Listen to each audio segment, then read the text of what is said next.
Hello guys, magandang araw sa inyo. So nandito tayo sa Bike Ibus Cavite at naka-duty ako ngayon. No? So for this video naman po, isa pang bike check episode. So ito yung bike check natin na poging-pogi na rigid MTB ng may-ari ay si Idol John Russell Olquino from Valenzuela. Yan, ito yung kasama niya. From Tropa Tips kasi bumili sila ng weapon hubs na 150T. Yan, so i-check natin ngayon yung specifications ng kanyang rigid MTB na poging-pogi, no? Yan, so Idol John Russell, before tayo pala mag-start, tanong muna ako, kailan mo na-build tong rigid MTB mo? Last year lang po. Last year lang. Sa loob ng 1 year, saan mo na narating to? Ano ba lang po? Gapan lang. Gapan, Nueva Ecija. Kayo sa may Arco? At saka nasa bayan napuntahan niya na? Sa bayan mismo napuntahan niya na? Oo. Di ba may tinatawag doon na little vegan? Di ba nakapunta doon kasi bago lang yun eh. Malubak po. Malubak ba doon? Malubak pala doon. Sa mga crit races, nakasali na ba kayo? Hindi ba po? Di pa. So, di ba sa MCC, malapit kayo doon? Sa MCC? Oo. Nagbabalak din kayo kumarero doon? Di ba mo ako pumunta doon eh? Di pa. So, ano pala, next question naman pala. Kung sakaling matuloy kayo, ano yung dream ride mo? Ba? Ano yung dream ride mo kung sakaling matuloy ka? Gamit itong rigid MTB mo. Baguio po. Sa Baguio, no? Ayan, so ito nga yung general background sa kanyang rigid MTB na poging-pogi, no? So mag-start muna tayo sa kanyang XC Hardtail mountain bike frame. Ito yung 2024. Yan, 2024 na Mountain Peak Everest Pro. Kasi kaya 2024 yan kasi ito, nandito pa yung pasukan ng cable, no? Internal cable routing din, full internal, pero hindi galing dito. Kasi alam ko meron ng Mountain Peak Everest Pro na galing sa Pops Pro na Everest Pro na dito rin. Yan 2026 po. Kasi meron din 2026 Everest lang eh. Meron kami dyan sa shop. Yung Everest Pro na dito rin yung internal cable routing, wala pa kami nun. Nakita ko lang sa Pops Pro. Yan, so ito is aluminum 6061, 29er, no? Opo. Then size large or size 17. Then tapered yung head tube, yun nga full internal cable routing. Pang BSA threaded na bottom bracket shell, yan pang 31.6mm diameter na seat post. Siyempre, through axle and drop out, din ang display caliper mount naman yan ay post mount. So next naman, ito yung legendary na Cocheblo na MTB boost na rigid fork, 27-29. 27. Yan, 27.5 suspension corrected. Yan, so ito yung 700 by 40C. Ito yung clearance dito sa kanyang pogi at macho Cocheblo na 27.5 na rigid fork na suspension corrected. Yan, tapered yung steerer tube, then through axle na boost nga, no? Through axle boost drop out. Through axle and drop out na naka-boost, then pang disc brake caliper mount din naman yan ay post mount. Next naman sa kanyang cockpit. Anong brand ito? XC Airborne po. XC Airborne. XC Airborne. Yan, aluminum to, no? Opo. Yan, aluminum na 31.8mm diameter, straight na may coating back sweep. Mukhang mas makipot pa to kaysa doon sa manibela ko. Nasukat mo na ba to? 600 po. 600. Okay, kala ko 580. Yan, 600mm ang lapad. Then, yung kanyang grips ay Rock Bros na, yan, Rock Bros na malambot tsaka comfy no, hawakan. Then, next naman, ito yung legendary sa TikTok na Balugo na carbon na stem. Ano yung haba at saka yung angle? 110 po, tas negative 17. Ayan. Next naman yung kanyang tapered headset. Yan, Mountain Peak na seal bearings. So next naman ito kanyang seat lamp. Yan, Mountain Peak din na aluminum allen type. Then 34.9mm ang diameter. Next naman yung kanyang seat post. Cocheblo na carbon fiber. 400 to. 400mm. Yan, 400mm ang haba, 31.6mm ang diameter. Yan, zero setback na may dual bolt clamping system.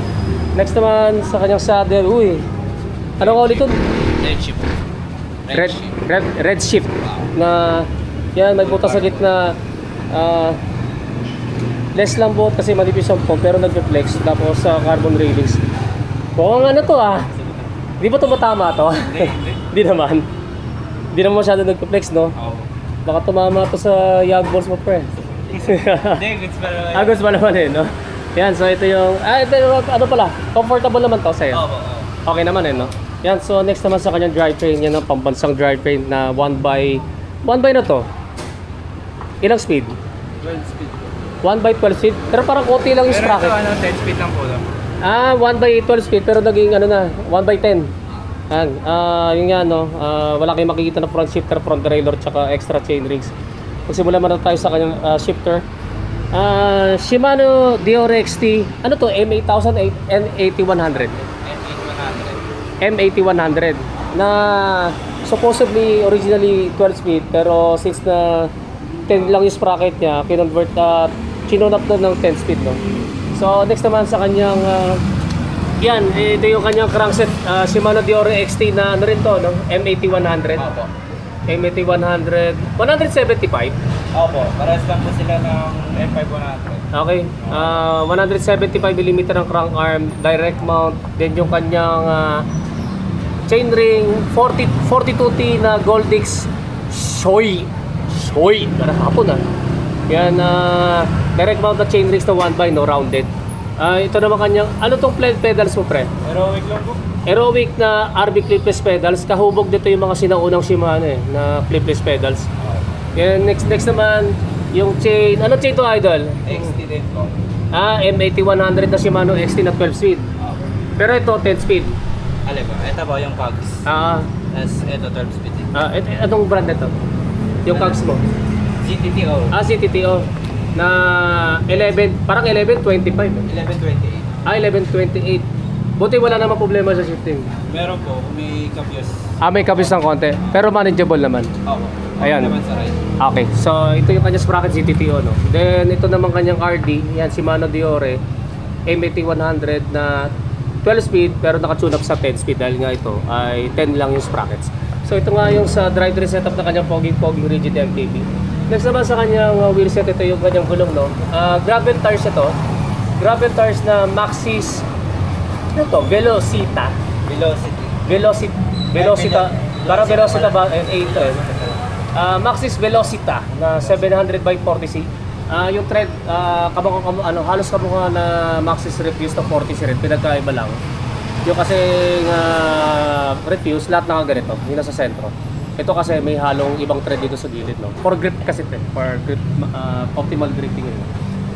Foldable and tubeless ready. Then ito yung kanyang rims na aluminum double wall 32 holes. Dartmoor. Wingman. Wainman U32 o U28. U30. Ayan, U32. So pwede pala yung 32mm na lapad dun sa 700 by 40C Opo. na gulong, no? Then yung spokes and nipples, ano pala dito, Idol? Spokes and nipples. Okay. Richman po. Ayun, Richman ito, no? Then ito yung kanyang hubs na Speed 1 Armorer. Ito yung 8 poles with 2 teeth. Yan, maingay ito, no? So i-check natin yung tunog nito, Idol, kapag naka-freewheel.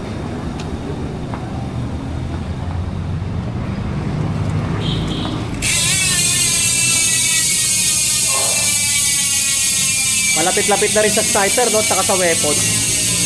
Yan yung tunog ng Speed 1 Armorer MTB hubs kapag naka-freewheel. Yan. Then last na lang sa kanyang brake set. Yan, ito yung Shimano Dio, ano to? M6100. Yun, M6100. Tapos yung caliper niya, MT200. Okay. Yung shifter nito, shifter to. Yung brake levers na hydraulic, M6100 na Diore. Pero yung calipers, MT200. yan MT200. Yan Shimano MT200. Dual piston yan, no? Then last na lang sa kanyang rotors, ito yung SRAM center line, 160mm ang diameter, harap tsaka likuran. Parehas na fixed type and bolt type direct rotors. Then sadly, hindi ko na naman dala ang aking timbangan. Kahit doon na sa sapa ko, no? Pero natimbang na raw ni Idol. Ano yung timbang nito? Ano po? 9 kilos. Anong sakto? 9.9? 9.945. 9.945. Okay, so under 10 kilos, eh, no? Magkano rin. Then magkano pala? Pwede bang i-reveal yung alam mo na, total cost? Estimated lang, hula mo na. Estimated. Guesstimate. Siguro po mga 30 ka. Mga 30K, no? Ayun nga, ito nga yung pogi-pogi na Mountain Peak Everest Pro 2024 Rigid MTB ni Idol John Russell, no? Na taga Valenzuela City. So kung meron kayo tanong dito sa kanyang regarding dito sa kanyang pogi Rigid MTB, comment na lang niyo sa comment section na doon. So Idol, mag-shoutout ka na. Shoutout.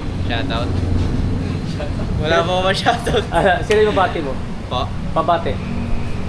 Shoutout na lang sa nang budol sa akin. Ah, sila. Oo, Ayun. sila. Shoutout kayo. Shoutout. Shoutout sa mga katim namin. Ayun. Ano po team ninyo? LCT. LCD? Okay. Ayun kayo, ayun. Shoutout din sa katim namin ng LCT. Ayun. So, yun. Kaya salamat tayo doon. Thank you po. Ayan. Yan, dumayo pa. Dadalay pa nila at Valenzuela City. Yan, guys. Maraming salamat sa inyo. Don't forget to subscribe sa aking YouTube channel. Pakiclick na lang yung notification button para matutuloy notify kayo guys. So maraming salamat sa inyo and rising po sa inyo.